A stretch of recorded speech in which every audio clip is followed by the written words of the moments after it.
Assalamualaikum warahmatullahi wabarakatuh. Perkenalkan, nama saya Nisa Mitawajana, semester 4 dari kelas A, jurusan Pendidikan Agama Islam, Fakultas Tarbiyah dan Keguruan, Universitas Islam Negeri Sultan Maulana Hasanuddin Banten. Baiklah, saya dari kelompok 9 akan menyampaikan materi tentang komponen strategi dalam kurikulum. Saya akan membahas strategi dalam kurikulum ini. Yang pertama, tentang definisi strategi. Yang kedua, yakni jenis strategi. Yang ketiga, model strategi. Yang keempat, pendekatan strategi. Yang kelima, metode strategi. Dan terakhir, yang keenam, tentang media strategi. Oke, langsung saja saya akan membahasnya satu persatu. Yang pertama, yakni definisi strategi. Kata strategi berasal dari bahasa Yunani, yakni strategos, memiliki dua arti, stratos yang berarti militer dan ag yang berarti memimpin, yang berarti generalship atas sesuatu yang dikerjakan oleh para jenderal perang dalam membuat rencana untuk memenangkan perang. Secara umum, strategi adalah sebuah cara atau proses yang digunakan untuk tercapainya sebuah tujuan. Strategi merupakan tindakan yang bersifat inkremental, senantiasa meningkat dan terus-menerus, yang dilakukan berdasarkan sudut pandang tentang tujuan yang diharapkan. Menurut Muhaimin Syah, strategi adalah siasat atau rencana. Sedangkan menurut Syaiful Bahri Jamarwa, strategi yakni suatu garis-garis besar arah untuk melakukan tindakan dalam usaha mencapai sasaran yang telah ditentukan.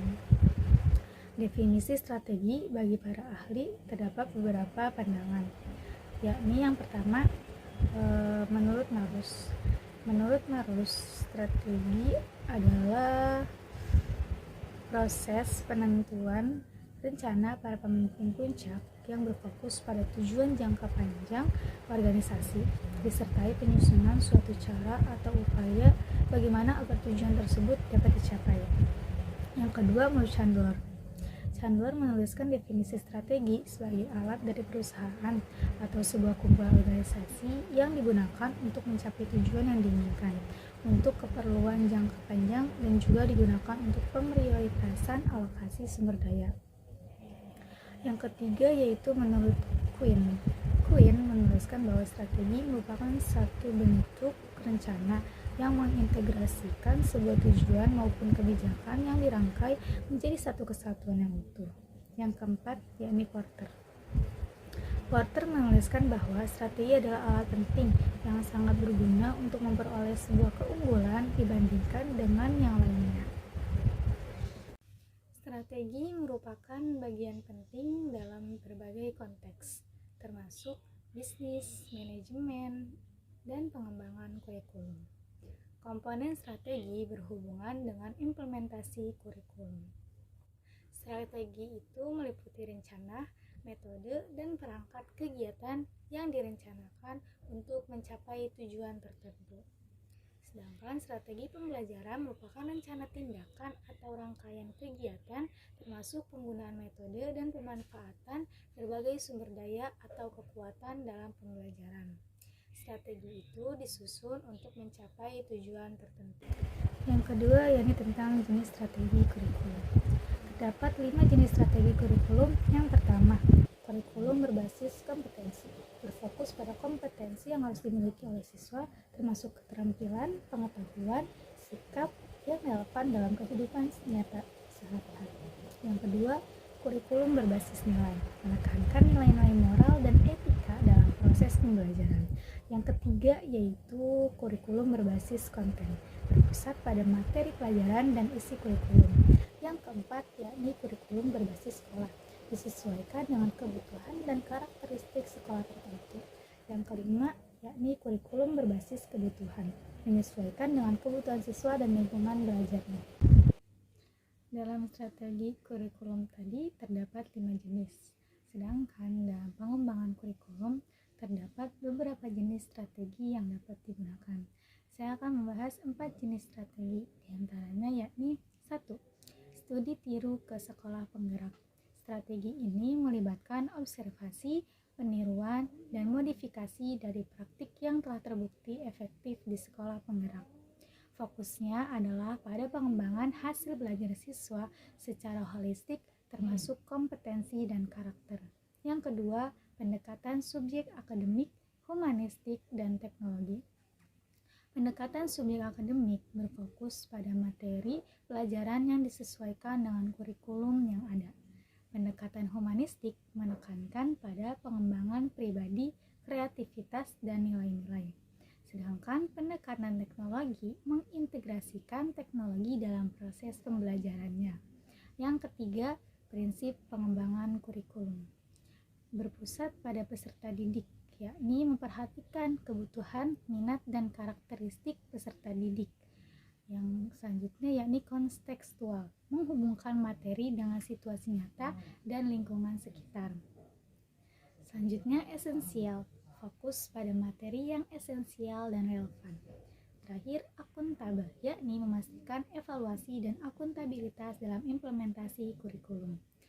Yang keempat, model pengembangan kurikulum dibagi menjadi 3, yakni model administratif atau top-down approach dilakukan oleh pihak berwenang atau yang memiliki kebijakan terkait.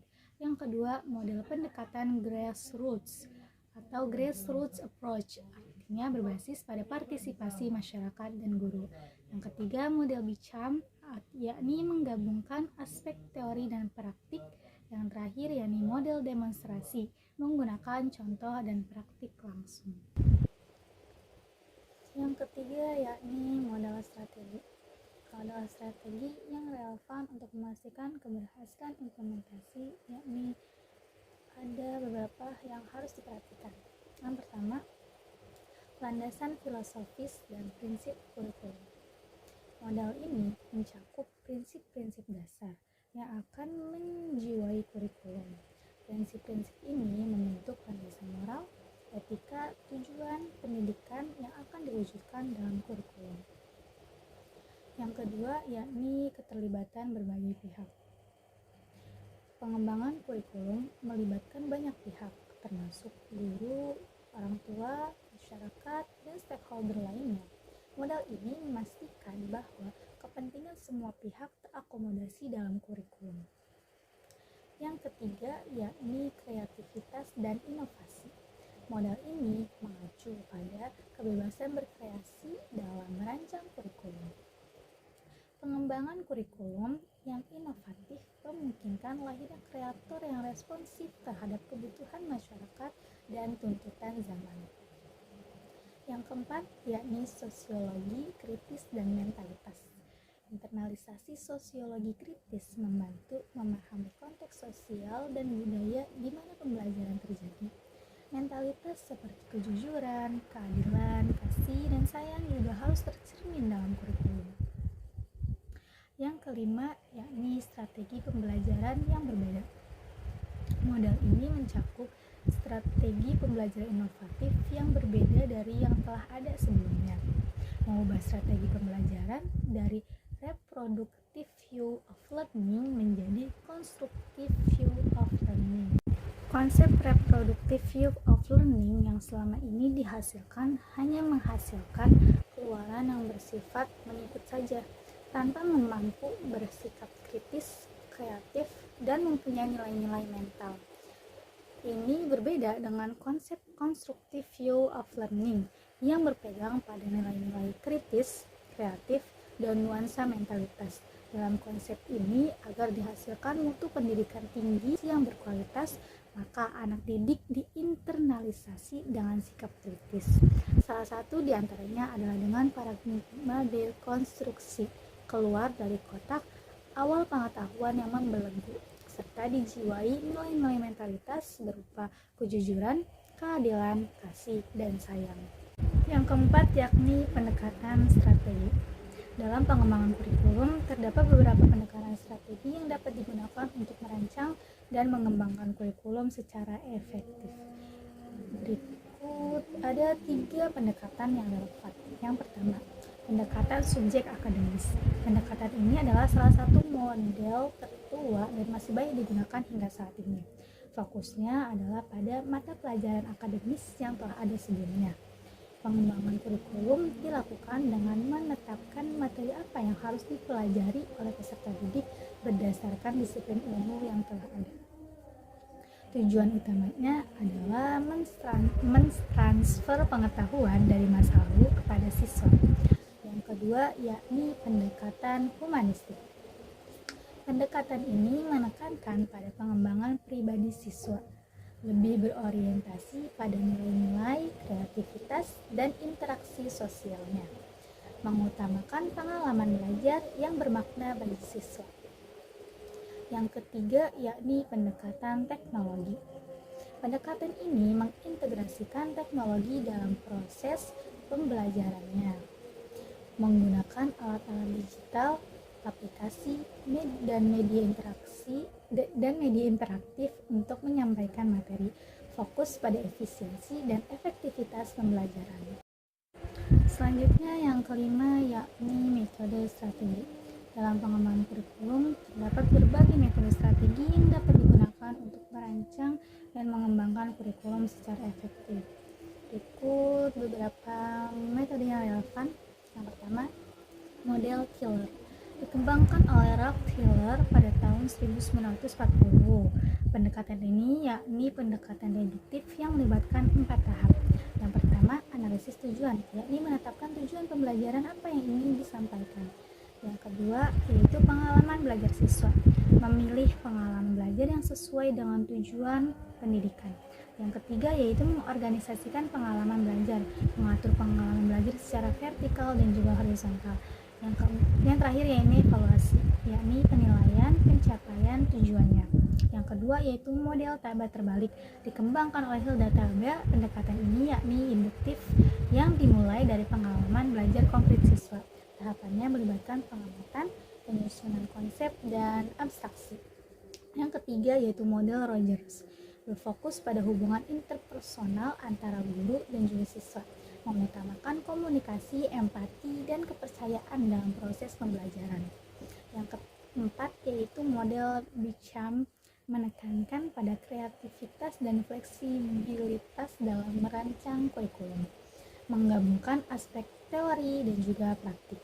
Yang kelima yakni model demonstrasi, menggunakan contoh dan praktik langsung untuk mengajarkan konsep, efektif untuk memperlihatkan bagaimana suatu konsep diterapkan dalam situasi yang nyata. Yang terakhir yakni media strategi. Dalam pengembangan kurikulum terdapat media strategi yang dapat digunakan untuk mendukung implementasi pembelajaran.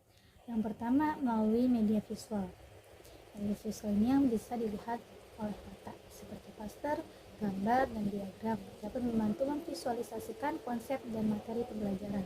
Media visual membuat kegiatan mengajar lebih menarik dan memudahkan pemahaman siswa. Yang kedua, teknologi digital. Presentasi slides menggunakan alat seperti PowerPoint atau Google Slides untuk menyajikan materi dengan visual dan animasi. Video pembelajaran yakni membuat atau menggunakan video sebagai sarana penyampaian informasi, menggunakan aplikasi edukasi, aplikasi mobile atau web yang mendukung pembelajaran interaktif. Yang ketiga yakni media audio, bisa menggunakan rekaman suara. Penggunaan rekaman suara ini untuk menjelaskan konsep atau membacakan teks. Yang kedua, dengan podcast edukasi, podcast yang berisi materi pembelajaran dalam bentuk audio. Yang keempat, media teks. Media teks ini bisa berupa buku teks, buku pelajaran yang berisi materi lengkap dan terstruktur, artikel, jurnal, makalah, sumber bacaan yang mendalam untuk mendukung pemahaman siswa. Yang kelima yakni media interaktif, bisa digunakan dengan simulasi, memungkinkan siswa untuk menggali konsep melalui percobaan virtual, permainan edukatif, yakni menggabungkan pembelajaran dengan unsur permainan untuk meningkatkan keterlibatan siswa. Baiklah, mungkin hanya itu yang bisa saya sampaikan. Selanjutnya akan dipaparkan oleh teman pemateri saya, Yani Gumrawi. Cukup sekian. Assalamualaikum warahmatullahi wabarakatuh.